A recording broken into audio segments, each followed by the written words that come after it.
Welcome to news wise. मैं हूं आरिफा नूर। आज प्रोग्राम में सबसे पहले हम जिक्र करेंगे पाकिस्तान तहरीक इंसाफ के अंदर जो इस वक्त इख्तलाफात हैं, जो बाहर ना सिर्फ आ चुके हैं बट उनकी वजह से अब लग रहा है कि जमात के अंदर काफ़ी एक ग्रुप सीरियस बन गया है। अब पहले तो जहांगीर तरीन साहब और उनके जो जो सपोर्टर्स थे वो एक हम ख्याल ग्रुप सा था जमात के अंदर, मगर अब उन्होंने बाकायदा तौर पे एक ग्रुप जो है मुख्तलिफ ग्रुप उसका ऐलान कर दिया है। गुज़िश्ता रोज़ जहांगीर तरीन साहब की रिहाइश गाह के ऊपर जो इजलास हुआ उसके अंदर इस ग्रुप को जहांगीर तरीन ग्रुप देने का फ़ैसला किया गया। इसके साथ साथ जहांगीर तरीन साहब ने आज ये भी ऐलान किया है कि पंजाब असम्बली के अंदर उनको और उनके जो हामी अराकीन हैं मुबैना तौर पर इंतकामी कार्रवाई का निशाना बनाया जा रहा है और इसके ख़िलाफ़ आवाज़ उठाने के लिए सईद अकबर नवानी साहब को ग्रुप लीडर मुकर्रर कर दिया गया है।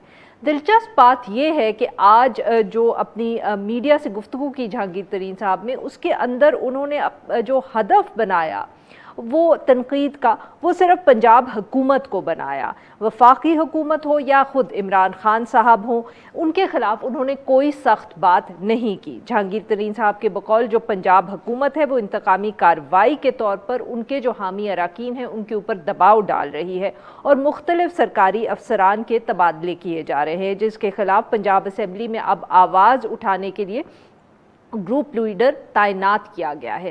ताहम इसके साथ साथ उन्होंने ये वाज़े भी कर दिया कि ये फॉरवर्ड ब्लॉक नहीं है और उनकी जो सियासी वफादारी है, चाहे उनकी हो या ग्रुप के बाकी मेंबर्स की हो, वो पीटीआई के साथ ही रहेगी। इस हवाले से हम गुफ्तगू करेंगे but after a short break. Stay with us.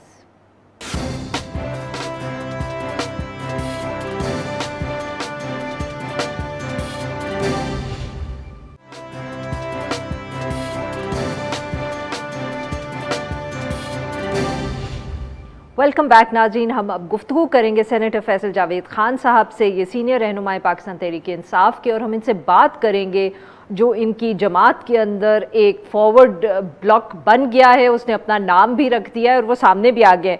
Welcome to the show sir. जी सेनेटर साहब, हाउ वरिड आर यू और how worried is the PTI government? कितने परेशान हैं आप? जो बजट है वो सर पर खड़ा है और फॉरवर्ड ब्लॉक बन गया है पंजाब हुकूमत में भी, सेंटर में भी। अस्सलाम वालेकुम, बहुत बहुत शुक्रिया आरिफा, आपने प्रोग्राम में दावत दी। देखिए, एक चीज़, पहली चीज़ तो ये समझनी है कि इमरान खान साहब जो हैं उन्होंने तहरीक इंसाफ की जो बुनियाद डाली थी 1996 में, वो इंसाफ कायम करने के लिए डाली थी, इसीलिए पार्टी का नाम रखा तहरीक इंसाफ, यानी कि इंसाफ की तहरीक। और आपको पता है कि टू पार्टी सिस्टम था, इक़्तिदार में आके पीपल्स पार्टी, नून लीग अवाम को लूटते, करप्शन करते, मनी लॉन्ड्रिंग करते और इंसाफ नहीं करते थे।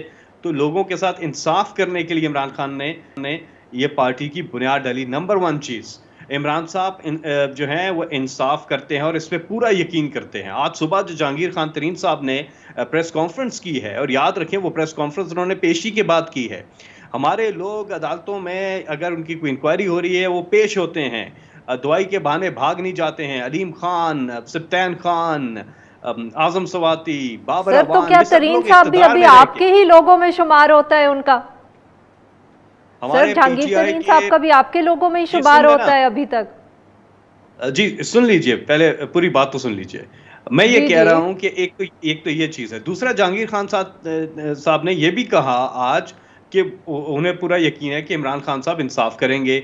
ये जो चंद मेंबरान हैं पीटीआई के, इनकी मुलाकात भी हुई है इमरान खान साहब से और इमरान खान साहब ने इनके तमाम तहफ़्फ़ुज़ात सुने हैं और उन्हें दूर किया है और उस हवाले से आगे पेशरफ्त भी हुई है और इंसाफ के तमाम तकाज़े पूरे होंगे, इमरान खान साहब ने उनको बावर भी करवाया है। अब अगर कोई ग्रुप बनने की जो खबरें आ रही हैं सामने, और मैं यहाँ पे एक और बात करता चलूँ, ग्रुप के अलावा भी कुछ जो मेंबरान्स हैं, इस ग्रुप के जो मेंबरान हैं, उन्होंने कल और आज कुछ गुफ्तगू की है जो मैं समझता हूँ नामुनासिब गुफ्तगू है। नंबर एक, उन्होंने कहा, नज़ीर चौहान जो हैं उन्होंने कहा कि तहरीक इंसाफ ही पीटीआई नहीं है। देखें, इमरान खान ने ये पार्टी बनाई है, इमरान खान का नाम है पीटीआई और पीटीआई का नाम है इमरान खान, और ये सबको पता है। और दूसरी चीज़ ये भी जानते हैं इमरान खान साहब जो हैं वो किसी से ज़्यादती नहीं करते हैं। تو یہ چیز ہے, ہم اس گروپ سے یہ جو کچھ ممبران ہیں ان سر سے معاف کریے گا آپ کی بات کاٹ رہی ہوں یہاں, اب مجھے بھی ذرا سوال کرنے کا موقع دے. بالکل P T I Imran Khan ہے, عمران خان صاحب پی ٹی آئی ہے, مگر انصاف کے لیے انہوں نے جماعت بنائی. پہلے اپوزیشن شکایت کرتی تھی کہ انصاف نہیں ملتا, اب آپ کے اپنے لوگ کریں. سر فارورڈ بلاک بن گیا ہے, اور نہ تو ان کو آپ سیٹسفائی کر سکے, کیونکہ اگر آپ وزیر اعظم صاحب کی ملاقات کے بعد وہ سیٹسفائی ہو جاتے, ان کی تسلی ہو جاتی, تو وہ آج اپنے گروپ کا نام نہ رکھتے, پارلیمنٹری لیڈرز نہ اپوائنٹ کرتے. اور اس کے علاوہ سر آپ کے مطلب کہ ایڈوائزرز پنجاب حکومت کے, منسٹرز اس گروپ کا حصہ ہے, آپ بھی ان کے خلاف کوئی کارروائی نہیں کر رہے. تو ایک طرف تو یہ سوال ہے سر کہ تسلی تو ان لوگوں کی ہو نہیں رہی ہے کہ آپ نے ان کے ساتھ انصاف کیا ہے یا وزیر اعظم صاحب نے بات سنی ہے, اور دوسری طرف سر یہ جماعت کا کس قسم کا ایک امپریشن بن رہا ہے کہ آپ کی کیبنٹ کے لوگ ہیں وہ الگ گروپ بنا کے بیٹھ گئے, اور نہ عمران خان صاحب کوئی کارروائی ان کے خلاف کر رہے ہیں, نہ جماعت کر رہی. ایسی ہلکی پھلکی موسیقی ہر پارٹی میں, ہر حکومت میں چلتی ہے, ماضی میں بھی ہم نے دیکھا. سر یہ ہلکی پھلکی موسیقی تو نہیں ہے, یہ تو اب آرکیسٹرا بج رہا ہے, زیادتی تو نہ کریں نا آپ. جی عارفہ, آپ سوال کرتی ہیں تو آپ ہی جواب دے دیں, میں تو آپ کو اپنا جواب دوں گا نا. ضروری نہیں ہے میں وہ بات کروں جو آپ کے ذہن میں ہو, میں وہ بات کروں گا جو میرے ذہن میں. دوسری چیز عارفہ یہ ہے کہ یہ ہلکی پھلکی موسیقی میں اس لیے کہہ رہا ہوں کہ تحفظات ہوتے ہیں لوگوں کے, اس کا اظہار کرنے کا مختلف طریقہ ہو سکتا ہے. ہم یہ سمجھتے ہیں کہ ان کو اپنے فیصلے پر نظر ثانی کرنی ہے, اور ہمیں توقع ہے کہ اپنے فیصلے پہ نظر ثانی کریں گے, کیونکہ عمران خان صاحب کسی سے زیادتی تو نہیں کرتے. اور آپ یہ بھی دیکھ لیں کہ جہانگیر خان نے آج یہ بھی کہا, انہوں نے کہا کہ جو سینیٹر علی ظفر ہیں وہ اپنی جو پوری انکوائری ہے وہ امید ہے کہ کمپلیٹ کر لیں گے اور رپورٹ پرائم منسٹر کو دے دیں گے. تو ایسا ہی ہو رہا ہے. تو کوئی ایسی چیز رہ نہیں جاتی ہے, کوئی ایسے تحفظات رہ نہیں جاتے ہیں جنہیں ایڈریس نہ کیا گیا ہو. سر یہ بتائیے گا کہ اس طرح کے بھی اب کافی ریومرز ہیں اور افواہ اڑی ہوئی ہے کہ شاید جہانگیر ترین گروپ جو ہے وہ کسی اور جماعت کے ساتھ مل کے پنجاب کی حکومت جو ہے وہ تبدیل ہو جائے, بیکاز وہاں آبویسلی میجورٹی بہت کم ہے. ویسے بھی بہت تنقید ہوتی ہے چیف منسٹر کی چوائس کے اوپر. آپ کے خیال میں کیا یہ جو اب گروپ یا جس طرح کے ان کی طرف سے بیانات آ رہے ہیں, جس کو کہتے ہیں کہ میدان تیار کیا جا رہا ہے کہ پنجاب حکومت کو تبدیل کیا جائے, از دیٹ اے پاسبلٹی؟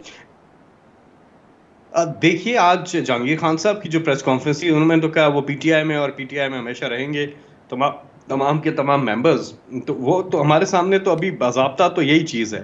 باقی اگر آپ کہہ رہے ہیں کہ کسی اور پارٹی سے ان کا ہو رہا ہے یا نہیں ہو رہا ہے, میں آپ کو ایک بات بتاؤں, عمران خان صاحب اقتدار کی میں یہ نہیں کہ اگر ایسا ہوتا ہے تو عمران خان صاحب کا کیا ہے, عمران خان صاحب اپوزیشن میں چلے جائیں گے, کوئی مسئلہ نہیں ہے عمران خان صاحب کے لیے. اگر نمبرز گیم کی ٹیکنیکل بات سر کریں, آپ اگر اس ایسا بات کچھ کو پھر ہوتا ہے, ڈینائی نہیں کر رہے, معاف میں کریے کہہ گا سر, رہا ہوں آپ کہ اس افواہ کو پھر ڈینائی نہیں کر رہے. عارفہ افواہ کو ڈینائی نہیں, میں نے کہا آپ نے اگر مفروضہ ایک دیا ہے, میں نے کہا اگر ایسا ہو جاتا ہے تو اس سے پہلے میں اس کو کوالیفائی کر چکا ہوں. جہانگیر خان کی جو آج سٹیٹمنٹ تھی جہانگیر صاحب کی, اس پہ میں نے کہا کہ انہوں نے تو یہی کہا ہے کہ وہ پی ٹی آئی میں ہیں, ان کا گروپ پی ٹی آئی میں ہے اور رہے گا. اگر کوئی افواہ آ رہی ہے وہ آپ کہہ رہی ہیں, میں نے کہا اگر فرض کر لے, اول تو ایسا ہے نہیں ہے, لیکن اگر ہو جائے تو کیا ہوگا, میں نے وہ بتا دیا. اس میں عمران خان صاحب کو کوئی یہ نہیں ہے کہ وہ حکومت میں ہی رہیں. صحیح. جی بہت بہت شکریہ فیصل جاوید صاحب, آپ نے ہم سے گفتگو, thank you for giving us your time. Saeed Akbar Khan Niwani Sahib, ji سر بتائیے گا کہ یہ کیا راتوں رات ایسا کوئی واقعہ ہوا یا واقعات ہوئے کہ آپ لوگ جو پہلے صرف جہانگیر ترین صاحب کی ایف آئی آر کے حوالے سے پریشان تھے اور وزیر اعظم صاحب سے ملے بھی تھے اس حوالے سے, اب آپ لوگوں نے اپنا گروپ جو ہے اس کا نام بھی جہانگیر ترین گروپ رکھ دیا ہے اور پارلیمنٹری لیڈرز بھی چن لیے ہیں. وجہ کیا بنی ایک دم اتنا جس کو ہم کہہ سکتے ہیں بڑا قدم لینے کے لیے؟ میڈم مجھے آپ کی اس بات پہ تھوڑی سی حیرانگی ہو رہی ہے کہ آپ لوگ ہمیشہ जब हम इकट्ठे होते थे तो आप कहते थे कि ये जहांगीर ग्रुप, जहांगीर खान का ग्रुप है।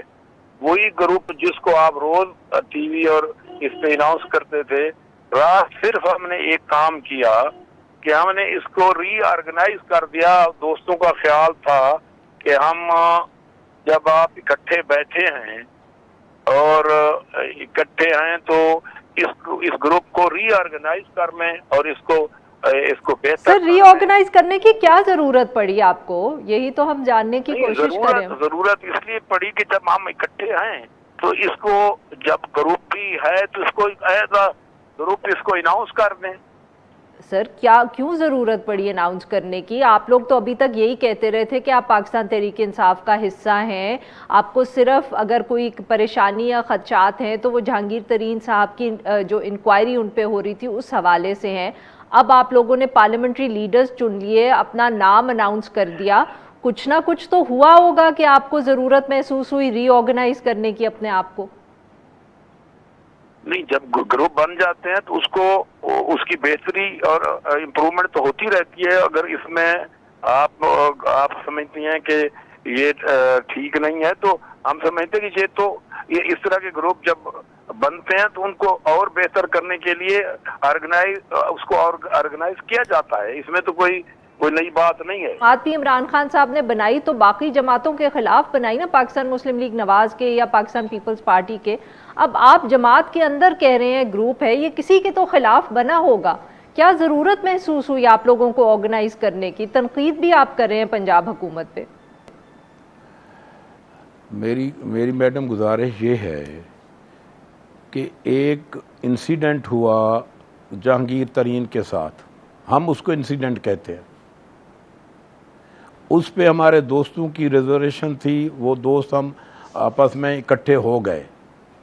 जब इकट्ठे हो गए और वो इकट्ठा ग्रुप पिछले 2-3 महीने उसे चल रहा था, तो जब चल रहा था तो अब उसी ग्रुप को हमने एक बेहतर शक्ल दे दी। अब उसी मैटर को, और अगर दूसरा कोई हमारे दोस्तों के और इलाके के बात होंगी या कोई बातें उनके मैटर्स होंगे या उनकी कोई तकालीफ होंगी तो हम उसको इसी ग्रुप के थ्रू उसको हल करवाएंगे और उसी ग्रुप के साथ हम बैठ के उनके साथ बात करेंगे। किसके साथ सर? ये आप अब वजीर आजम के साथ बात करना चाहते हैं, चीफ मिनिस्टर पंजाब के साथ बात करना चाहते हैं? बात किससे आपने करनी है? तकालीफ जिनका आपने जिक्र किया। अब हमारी पार्टी में जो मुनासिब समझेगा, जो हमारे साथ बात करेगा, वो हम उसके साथ करेंगे।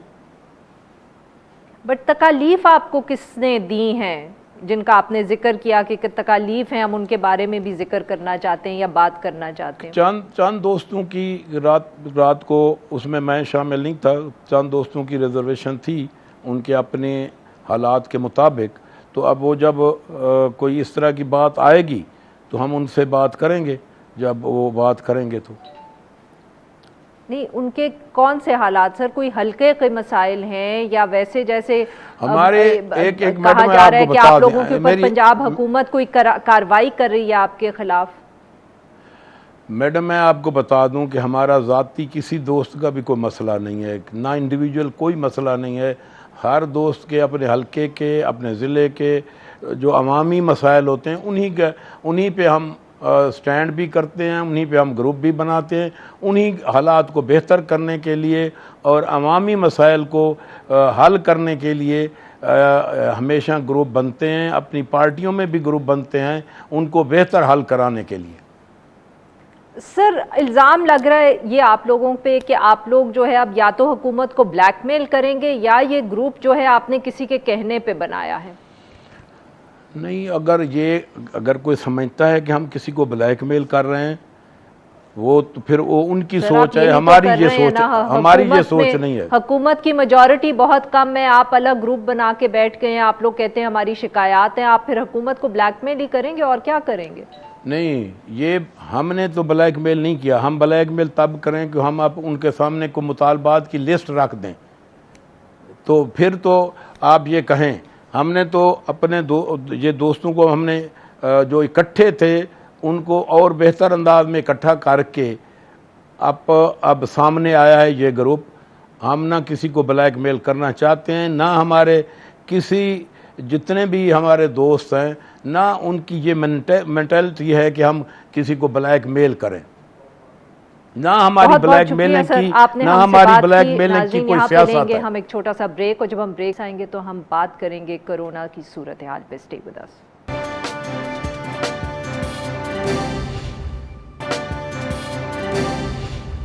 Welcome back. प्रोग्राम के इस हिस्से में हम जिक्र करेंगे मुल्क भर के अंदर जो सब कोरोना वायरस के हवाले से सूरत हाल है। आज ही national command and control centre ने का एक अहम इजलास हुआ, जिसके अंदर ये फैसला किया गया कि जो पाबंदियां लगाई गई हैं इस वक्त ईद से पहले जो लगाई गई थी, उनमें कुछ नरमी की जाए।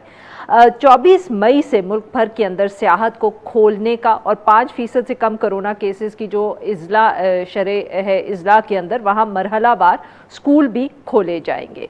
इसके साथ साथ रेस्टोरेंट्स और होटल्स के अंदर आउटडोर डाइनिंग की इजाज़त भी रात के 12 बजे तक दी जाएगी। इन पाबंदियों के अंदर नरमी का जो ये फैसला है, ये ईद उल फितर की छुट्टियों से पहले जो 9 रोज़ का लॉकडाउन था उसके बाद सामने आया है, और हुकूमत ने ये भी कहा है कि ये जो लॉकडाउन लगाया गया था ईद की छुट्टियों में, उसके दौरान जो स्टैट्स हैं, जो नंबर्स हैं कोरोना वायरस केसेस के, उनके अंदर कमी भी आई थी। अब मुल्क भर के अंदर इस वक्त वैक्सीनेशन कैंपेन भी जारी है। इस सारे मामले के ऊपर गुफ्तगू करने के लिए आज हमारे साथ मौजूद हैं डॉक्टर फैसल सुल्तान, वज़ीर-ए-आज़म के मावने ख़ुसूसी बराए सेहत। Welcome to the show sir. Doctor साहब, सबसे पहले तो सर ये बताइएगा कि आज आपने बहुत अहम ऐलानात किए हैं, पाबंदियों के अंदर नरमी की है, मगर साथ में ये तनकीद भी आ रही है कि आपने शायद नरमी बहुत जल्दी तो नहीं कर दी, क्योंकि अभी भी पॉजिटिविटी रेट जो है वो ओवरऑल 8% के करीब है, और हो सकता है कि जो आपने आज फैसले किए हैं हमें जल्द ही ये जो नंबर्स हैं ऊपर जाते हुए दिखे। जी आरिफा, ये फैसले बाहर का मुश्किल होते हैं और हैं, और आपने एक बड़ी केयरफुल सी राह ढूंढनी है जिसमें आपने बीमारी से भी बचाव रखना है, और बाकी जो मामूल ज़िंदगी है उसको बतदरीज बड़ा फूंक के कदम रखने की ज़रूरत है। लेकिन कुछ करने की वहाँ भी ज़रूरत है, क्योंकि उधर भी जो नुकसानात हैं, जो ह्यूमन लाइफ के नुकसानात हैं, हमारी ज़िंदगियों के ऊपर जो असरात उनके आते हैं, उनको भी देखना है। चाहे वो तालीमी सेक्टर है, चाहे वो इंडस्ट्रीज़ हैं मुख्तलिफ, जो कि बहुत दबाव और प्रेशर में रही हैं। तो हमें जो इसको मैं स्ट्रैटेजी के तौर पे अगर आपको इसको डिस्क्राइब करूं, तो वो कुछ ऐसे है कि हमने इस बीमारी के साथ चलते चलते अपनी क्या चीज़ें, कौन सी एक्टिविटीज़ जो हैं उनमें नरमी ला सकते हैं जो सस्टेनेबल हो, लेकिन बीमारी के फैलाव में भी रुकावट रखे। तो ये टफ फैसले थे, लेकिन मुशावरत के बाद लिए गए। सर, लाहौर और पंजाब के हवाले से अभी भी कोई सूरत हाल में बहुत बेहतरी नज़र नहीं आई। क्या हम ये कह सकते हैं कि द नंबर्स जो लाहौर के हवाले से ख़ास तौर पे हैं, उनमें कोई बहुत ज़्यादा अभी फ़र्क नज़र नहीं आया? मेरे ख्याल से ये आपकी ऑब्जर्वेशन दुरुस्त है कि निस्बतन अगर आप बाकी ओवरऑल सूरत हाल से देखें, तो जो बड़े शहर हैं कई दफ़ा उनमें उतनी वाज़े चेंज नहीं है। ये भी आपको थोड़ा सा कॉशन करता चलूँ कि डेटा को किसी 1 या 2 दिन या 3 दिन के डेटा को इन आइसोलेशन नहीं देखना। आपको मालूम भी है, ये बात हमारी पहले भी बात हो चुकी। कई दफ़ा एक बतदरीज जो पैटर्न होता है, जब रन होता है 4-5 दिनों का, उसके बाद आप उस डेटा पे थोड़ा ज़्यादा भरोसा कर सकते हैं। तो इसीलिए इसमें बड़ा इसको हम समझते हैं कि ये स्टेप वाइज ग्रेजुएटेड है, बतदरीज है। लेकिन बहरहाल इस डेटा को हम रोज़ देख रहे हैं और देखते चले जाएंगे। आपकी ऑब्जर्वेशन दुरुस्त है कि कुछ शहरों में अभी भी जिसे कहते हैं हम किसी सूरत डेंजर से अभी बाहर नहीं निकले। सर, और इसी हवाले से अगेन वही जैसे आपने बात की कि बहुत एहतियात से बात करनी चाहिए, मगर ऑब्वियसली क्योंकि आप तो जिस तरह डेटा को या नंबर्स को देख रहे हैं, क्या आपको कोई खदशा है कि वो जो ईद से जितना भी लॉकडाउन था उससे पहले ऑब्वियसली लोगों ने बाज़ारों में भी निकले, शॉपिंग भी हुई, तो क्या आपको कोई खदशा है कि आज से 5-6 दिन के बाद, 10 दिन के बाद हमें फिर एक स्पाइक नज़र आएगा? ईद के रश का असर जैसे पिछले साल भी हमने देखा था कि ईद के कुछ अरसे के बाद एकदम नंबर्स बहुत तेज़ी से ऊपर बढ़ना शुरू हुए थे। जी, बड़ा अच्छा आपने डिस्क्राइब किया, वो खदशा ही उसको बोल सकते हैं, वो खदशा रहता है जब तक ये अगले चंद दिनों का डेटा आके गुजर नहीं जाता और ये स्टेबल नहीं रहता, हम पूरे कॉन्फिडेंस के साथ ये नहीं कह पाएंगे कि उस चीज़ को हमने प्रॉपरली मैनेज कर लिया है या नहीं। अच्छा, लेकिन एक आपको फ़र्क बताता हूँ कि जो समर ऑफ 2020 यानी पिछली जो ईद उल फितर थी उससे पहले का जो टाइम था और इस दफ़ा का टाइम पीरियड है, उसको इस दफ़ा बेहतर मैनेज किया गया। मैं समझता हूँ एडमिनिस्ट्रेटिवली जो एफर्ट्स की गई हैं और उसमें बेहतरी थी, और फिर जो कुछ जिसको आप लॉकडाउन बता रही हैं, जिसको रिस्ट्रिक्शंस थी ईद के दिनों में, तो वो भी। लेकिन जाहिर है कुछ दिन ऐसे ज़रूर थे जहाँ नॉर्मल से ज़्यादा शॉपिंग हो रही थी और एक्टिविटी हो रही थी। क्या उसका असर आएगा? मैं समझता हूँ कि कुछ थोड़ा बहुत असर आने का चांस ज़रूर है, लेकिन मैं समझता हूँ कि जिस तरह से उसको मैनेज किया गया है, पिछली दफ़ा की निस्बत हम बेहतर सिचुएशन में होंगे। लेकिन एक फ़र्क है जो कि कॉशन वाला है, वो ये कि पिछली दफ़ा जब हमने ये मामला शुरू किया तो केसेस तो सैकड़ों में थे, और अब हमने जब ये ईद से पहला वाला टाइम था, इसमें हज़ारों में है। तो इसलिए हमारी बेस लाइन ऊपर है, तो इसलिए इसको बहुत केयरफुली देखने की ज़रूरत है। बहरहाल खदशा रहता है और ये रहेगा तकरीबन अगले एक हफ्ते तक, जब एदाद शुमार आ जाता है। बिल्कुल सही जी। नाज़रीन, यहाँ पे लेंगे हम एक छोटा सा ब्रेक। जब हम ब्रेक से लेंगे तो फैसल सुल्तान साहब से गुफ्तगू जारी रखेंगे। स्टे विद अस।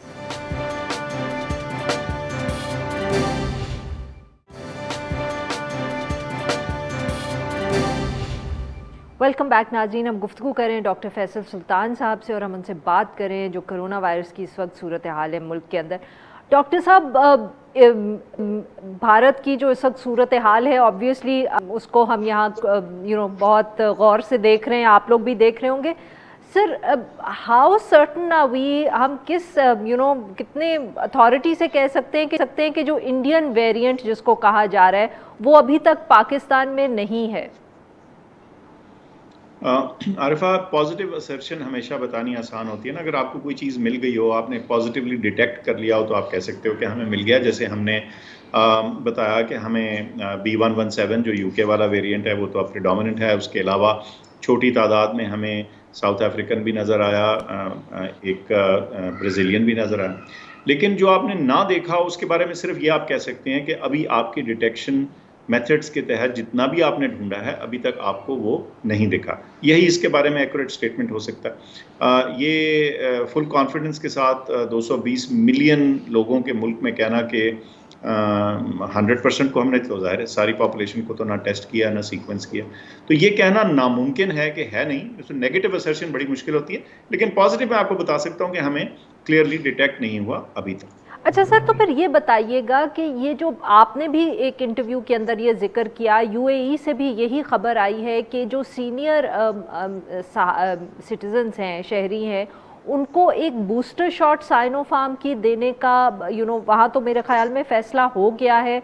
आपने भी कहा कि हम आगे जाके सोच सकते हैं, ये कंसिडर कर सकते हैं, तो ये फ़ैसला फिर क्यों किया या इसकी क्या मंतक है?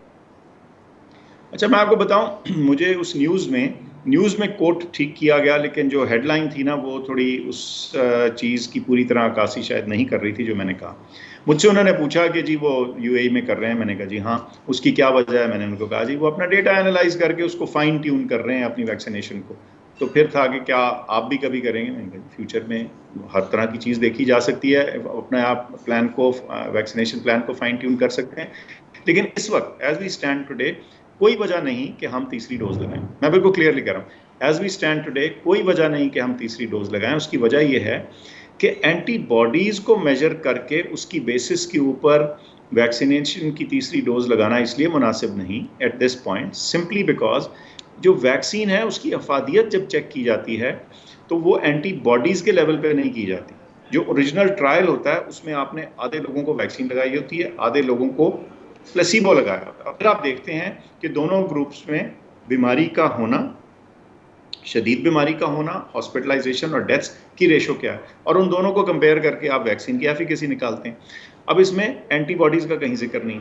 सो आप वैक्सीन को जब टेस्ट करते हैं तो उसको बड़े हार्ड मेजर पे टेस्ट करते हैं, और वो हार्ड मेजर होता है बीमारी से बचाओ या सख्त बीमारी से बचाओ। अभी भी इतनी तेज़ी से नहीं बढ़ रहे जितनी जो हर्ड इम्यूनिटी की ऑब्वियसली टारगेट्स हैं, 70 मिलियन पॉपुलेशन को वैक्सीनेट करने की ज़रूरत है।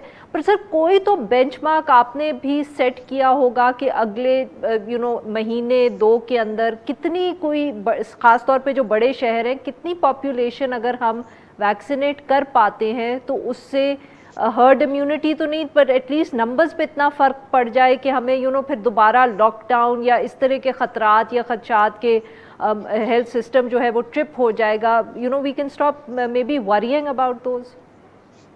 मैं समझता हूँ कि जो हमारे गुंजान आबाद बड़े शहर हैं इनका तकरीबन अगर 1/4 पॉपुलेशन जो है वो वैक्सीनेट हो जाए तो हर्ड इम्यूनिटी तो नहीं आ जाती उससे, लेकिन बीमारी का फैलाव का जो रुकावट का असर है वो दिखना शुरू हो जाता है। तो इसलिए मैं समझता हूँ कि कम से कम 1/4 पॉपुलेशन हमारे बड़े शहरों की कवर हो जाए तो फिर हम थोड़ा सा कंफर्टेबल होना शुरू हो सकते हैं। एक बात। दूसरी बात यह है कि इन टारगेट्स को या जो टोटल हमारा 70 मिलियन का टारगेट है जैसे आपने जिक्र किया उस तक रीच करने के लिए हमें हर रोज़ तकरीबन 5 लाख से ज़्यादा वैक्सीन डोजेस बल्कि उससे भी ज़्यादा की ज़रूरत होगी। आजकल हम तकरीबन 2 lakh per day average reach कर रहे हैं। ज़्यादा वैक्सीनेशन सेंटर खुल रहे हैं। आज आपने देखा होगा इस्लामाबाद में भी हमने एक मैस वैक्सीनेशन सेंटर का इजाफा किया। तो मैं समझता हूँ कि ये टारगेट अचीवेबल है।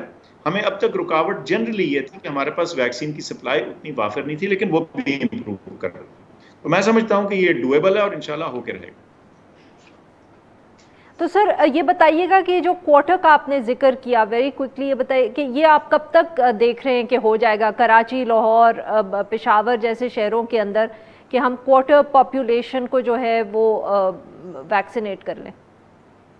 मेरा ख्याल है कि हम अगर ज़रा तनदही से, मेहनत से, फोकस से काम करें और हमारी वैक्सीन सप्लाई जो है उसको हम मेंटेन करें इंशाल्लाह, तो मैं समझता हूँ कि ये 2 से 3 महीने के अंदर ये टारगेट रीच किया जा सकता है। एंड सर वेरी क्विकली जून के अंदर और कौन सी वैक्सीन की शिपमेंट्स या कंसाइनमेंट्स पाकिस्तान आ रही हैं? जी मल्टीपल शिपमेंट्स जी हम एक्सपेक्ट कर रहे हैं। इस वक्त आपको पता है पाकिस्तान उन मुल्कों में से है जहाँ 4 मुख्तलिफ बल्कि 5 अगर आप प्राइवेट वाले सेक्टर को भी गिने तो 5 मुख्तलिफ वैक्सीन्स हैं। तो मैं साइनोफार्म, कैनसाइनो, साइनोवैक और एस्ट्राजेनेका इवन जो कि गावी के थ्रू आएगी, इन चारों की जो हैं हम समझते हैं कि इस टाइम फ्रेम के अंदर शिपमेंट्स आ सकती हैं। लेकिन जाहिर है आपको पता है चूँकि गावी का मसला ज़रा स्लो रहा है, हम उसके ऊपर भरोसा नहीं कर रहे। तो साइनोवैक, कैनसाइनो और साइनोफार्म तीनों की मल्टीपल मिलियन डोजेस हम ऑब्टेन कर रहे हैं, साइन कर रहे हैं और लगातार हम समझते हैं कि ये प्रोसेस सिर्फ जून तक नहीं, मैं आपको बताता चलूं कि हम दिसंबर तक इस प्रोसेस को ऑर्डर कर रहे हैं ताकि हर महीने एक रेगुलर सप्लाई ऑफ डोजेस आती रहे। बहुत बहुत शुक्रिया सर, आपने हमसे बात की। आज के लिए बस इतना ही। Will be back tomorrow at the same time.